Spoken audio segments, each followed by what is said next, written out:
Again, it was unanimously resolved by the Senate and the Council of the University to confer an honorary degree of Doctor of Science upon Professor Sir Anthony Finkelstein, CBE.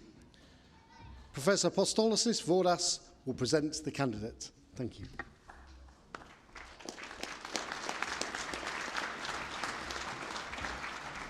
Vice-Chancellor, distinguished guests, graduates and colleagues, it gives me enormous pleasure to provide the oration today to honor Professor Sir Anthony Finkelstein. Sir Anthony is not a stranger to the University of Bradford and has in fact sat exactly where our newest graduates are sitting today, after graduating himself in 1981 with a Bachelor in Manufacturing Systems Engineering. I'm sure you will all agree that it's a pleasure to welcome him back to the University of Bradford for this very special occasion.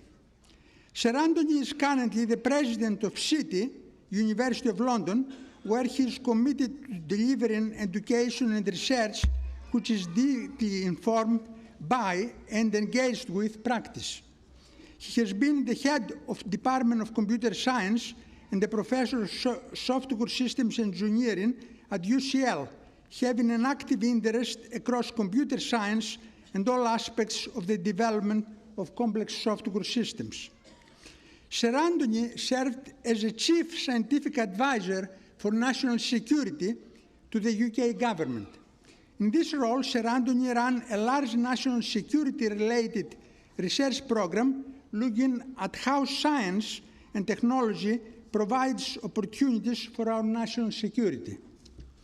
Sir Anthony has an extensive list of awards, including a Fellowship of the Royal Academy of Engineering and the Honorary DSc from City, University of London. He was granted the title of Knight Bachelor for Public Service. He was previously appointed a Commander of the Order of the British Empire, CBE, for services to computer science and engineering.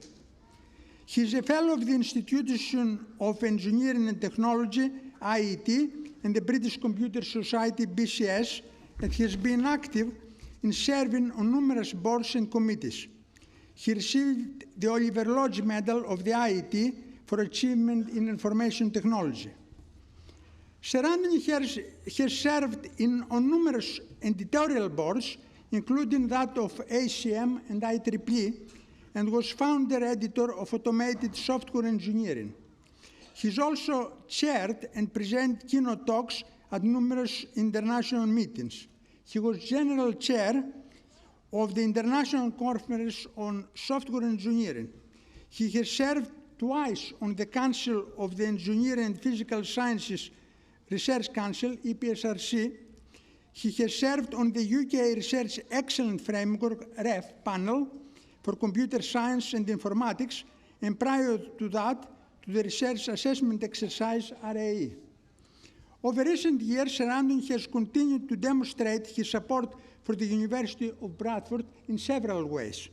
He was the first guest speaker to deliver a talk for the Bradford Alumni Speaker Series in 2020.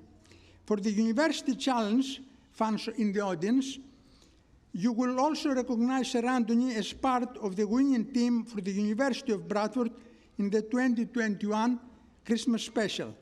What an experience this must have been. Vice-Chancellor, in recognition of his significant contribution to the research, innovation, and public engagement across both engineering and science disciplines, I have great pleasure in presenting to you for the award of Honorary Degree of Science, Professor Sir Anthony Finkelstein.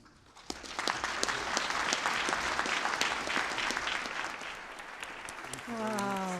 It's a fantastic honour and I greatly appreciate it. Thank you so much. And formally, by the power vested in me, I admit you, Professor Sir Anthony Finkelstein, into the honorary degree of the University of Bradford. Thank you.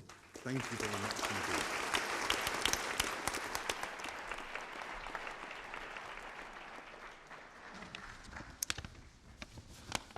Vice-Chancellor, distinguished guests, graduates, ladies and gentlemen, I have a lot to cram in to a very brief speech.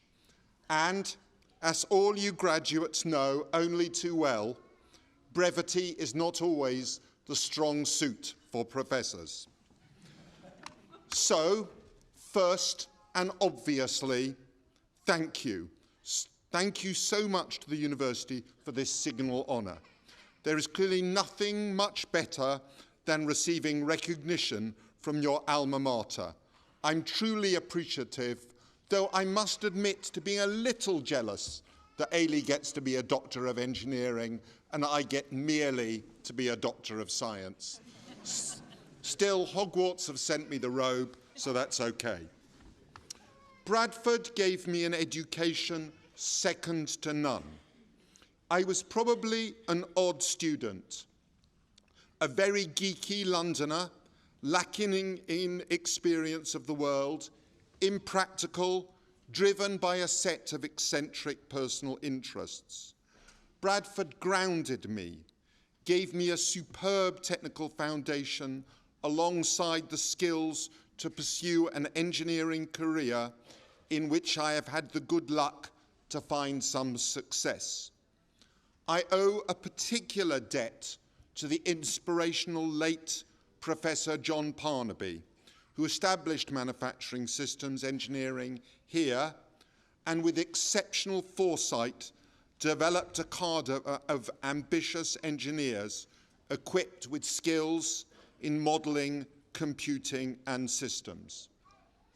This must, I am sure, be an opportunity too for a little 1970s nostalgia. Dinner at the Omar Khayyam, a curry for special occasions, dancing at the Champagne, a night in the Revis Barber Hall, a greasy breakfast at the Italia, all probably long gone, and then to wake up to thermodynamics. Oh, the freedom of youth. Babs, I haven't forgotten you. Congratulations to all the graduating students. I'm proud to graduate alongside you. You've achieved a great deal and are set to achieve much more.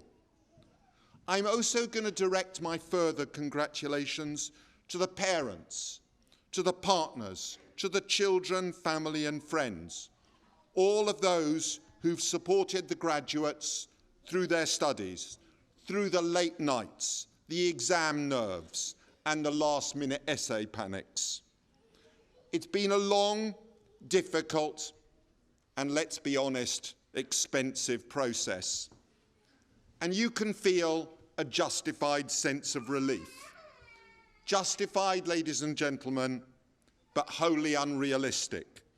You will be expecting that your support will be immediately followed by emotional and financial independence on the part of the graduate.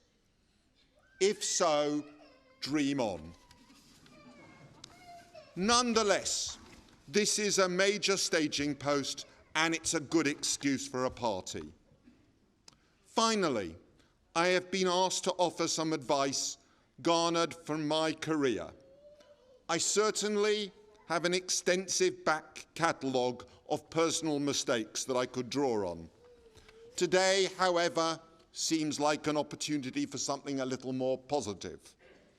So, my advice is to consider public service. I had this opportunity, and it was for me immensely stimulating and worthwhile. A few of you will be already planning to or have taken up jobs in government, local government, in areas such as environment, education, health, defence and security. Your contributions are vital and your service and contribution to societal well-being are greatly appreciated. You have already committed to public service and a fascinating, demanding and worthwhile career awaits. Most of you will have joined the private sector. This too is of vital importance. You will build the prosperity through industry and commerce upon which our welfare and indeed the public services rely. Your work too will serve a social purpose, which links elegantly the comments made earlier. Nonetheless, I would urge you at some point in your career, engage with public service. There are many options: a period as a civil servant, service on a board or a government committee, service as a military reservist or a volunteer. Above all, consider political office. Not only will you find those roles fascinating and professionally stretching, opportunities for growth, but you will bring with you a range of insight and skills that are needed if we are to address the major challenges we face nationally and globally. You, ladies and gentlemen, are graduating at a moment characterized by uncertainty, economically and geopolitically. But you are, as has already been observed, particularly resilient and adaptable graduating classes. You can leverage the skills and attributes you've acquired whilst navigating the most difficult of periods. I greatly look forward to seeing what you do. Congratulations and thank you.